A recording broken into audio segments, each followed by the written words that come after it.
Okay, we are starting this very quick revision of decision-making section. In decision-making, we have several techniques. For example, we have one thing which is called CVP analysis. CVP analysis could be for single product, and it could be for multi-product as well. So actually, previously single product was in F2, multi-product was in F5. Now they have put both in F5. So CVP analysis, this is actually where you do your break-even analysis. Okay. So this is one area in decision making. The second area in decision making is limiting factor analysis. And again, in limiting factor, you have, single limiting factor and multiple limiting factors. Okay. And here, how to say, the idea is to find out your profit maximization. Profit maximization, and I would more correctly say it, contribution maximization. Remember that when you do decision making, we start with short-term decision making. We call it short-term decision making. Okay, short-term decision making. Like when you say that, oh, I want to do break even. So break even is not a desirable situation. When you say break even means no profit, no loss. So you are talking about break even in the short period. In the long run, of course, you want to make profits. So the CVP analysis is actually short-term decision making. It is not long-term. Similarly, when you do limiting factor analysis, in limiting factor analysis, the idea is we say that the resources which are available with business, they are limited. Okay. The business does not have unlimited resources, which means that a business is always short of resources. Sometimes you are short of materials. Sometimes you are limited of labor. Sometimes you are limited in capital. So while using these limited resources, you need to maximize your profit or contribution. And I said that it is more about contribution maximization and not about profit maximization. Why do I say that? Because in short term, your fixed costs, they remain same. So in limiting factor analysis, our focus is that if I have material as my limiting factor, I should be using my material on producing those products which give me maximum contribution. So I rank different products according to their contribution. And then I say contribution per limiting factor. I'm not going to explain this topic here because there is a full lecture video available. I'm sure that you have watched that video. But the idea what to tell you is that here focus is on contribution maximization. Because fixed cost, they remain same in the short run. Okay. So this is contribution maximization. This is your second topic from your decision-making section. Then you have third topic probably is, you have make or buy decisions, you have shutdown decisions, you have shadow pricing, and so on. And by the way, this multiple limiting factor, which you do it through linear programming, which is very important in your F5 syllabus. So I'm going to start with these two. Why do I pick up these two? Because the questions which are given in your practice kit, they are so mixed up. And sometime in one question, you are using the knowledge of the two topics. So we cannot, or we should not be separating the questions from these two topics. We should be handling them together. And I have picked up some questions. I will do those questions, and while doing the questions, if there is any revision of concept which is needed, we will do that as well. Some fundamental concepts we might be touching. So this is question number 88 from your practice kit. It says a business produces 3 products, Z1, Z2, and Z3. Each of these products require different amounts of material X. which is a scarce resource, which means a limited resource. So now it comes, limiting factor question. Now this is, first you need to identify this is a limiting factor question, and this is a single limiting factor question because only material X is a scarce resource. Like we say that in business, it is possible. I mean, theoretically, it is possible. In reality, not. Theoretically, it is possible that you have only one limiting factor, all other things are abundant. But in reality, nothing is abundant. In reality, you always have multiple limiting factors. Anyways, theoretically, we are seeing this question. The following budgeted data relates to the three products Z1, Z2, Z3, and they give you a lot of information: selling price, material, labor, variable overhead, fixed overhead, profit per unit.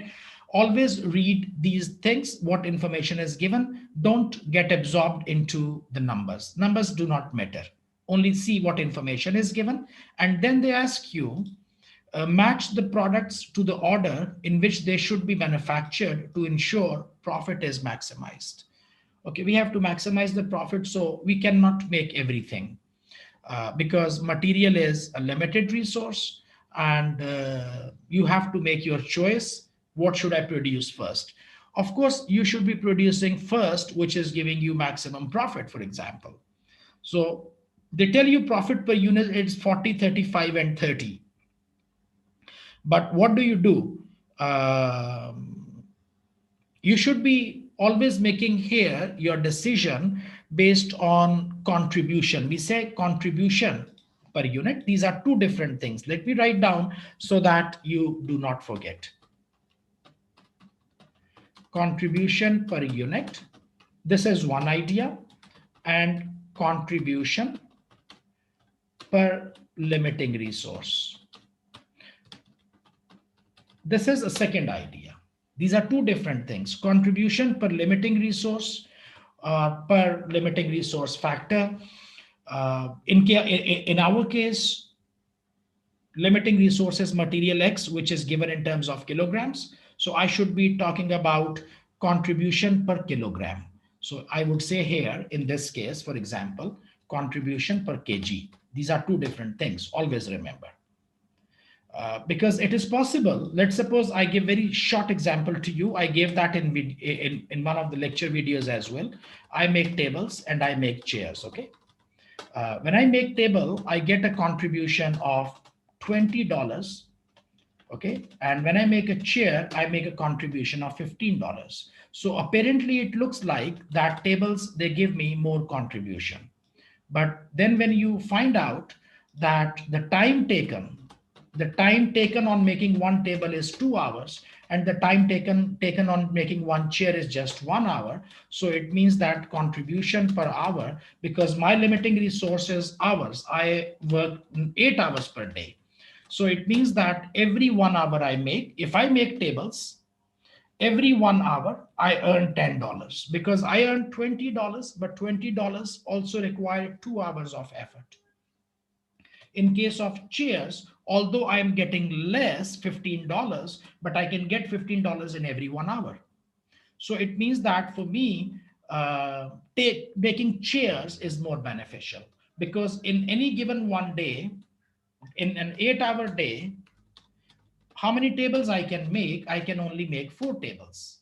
But here I can make 8 chairs. So 4 tables multiplied by contribution 20. If I decide to start making tables, I can only make $80 in a day. 10 multiplied by 8, or maybe 4 tables multiplied by $20.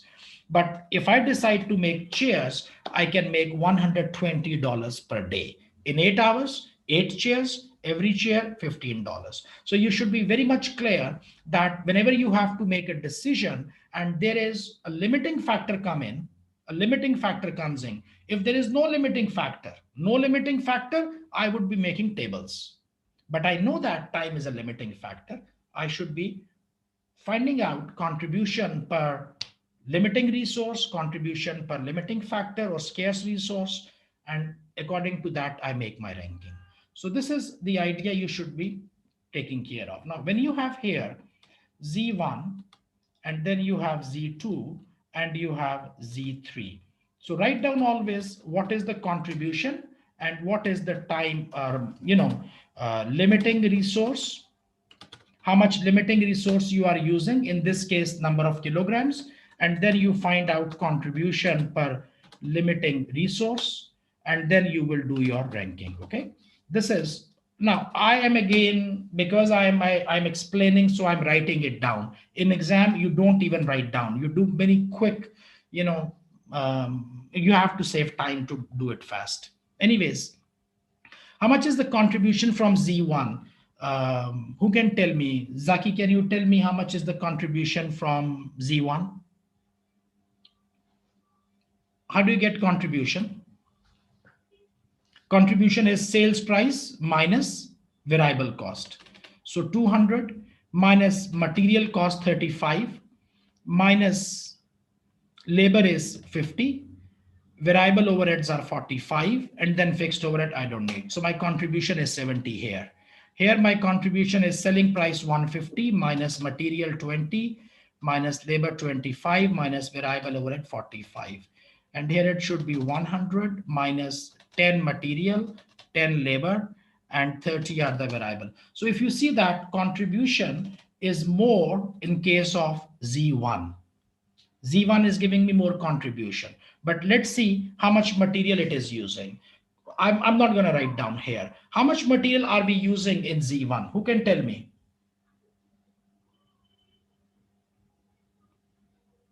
How much material are we using in Z1, please?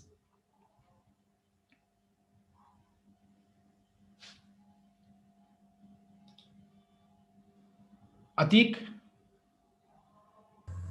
Sir, 7 units. 7 kilograms, right? Yeah, 7 kilograms. How did you find that 7 kilogram? 35 we use total and 5 per kg, so 35 divided by 5 because 7 Perfect. You have a total cost of $35, and it says that $5 per kilogram. So if it is $5 per kilogram and you are putting $35, it means that you are using 7 kilograms. So 7 kilogram is here. And how much is here for Z2? 4 and 2, right? 20 divided by 5 and then 10 divided by 5. And now you will find out your contribution per limiting factor. Now, if you see that this product Z3, which apparently was giving the minimum contribution, actually the contribution per kilogram is highest here. So this is your first choice. If you have to make a ranking, your first choice is here, and your second choice is this one, and your third choice is this one, because you have to pick up a product which is giving you maximum contribution per kilogram. So material X is my scarce resource. I want to use material X in the most intelligent way. And most intelligent way is that use material X on making product Z3. Once your Z3 demand is completed, then you move to Z2. And then when you complete all of the Z2, then you start making Z1. It was a very short basic question, but a question which actually is a fundamental example of a limiting factor thing with single limiting factor question. Very basic question, but important one, because it will build up your further knowledge. This is question number 88. I can write down here. Okay. So now let's move further.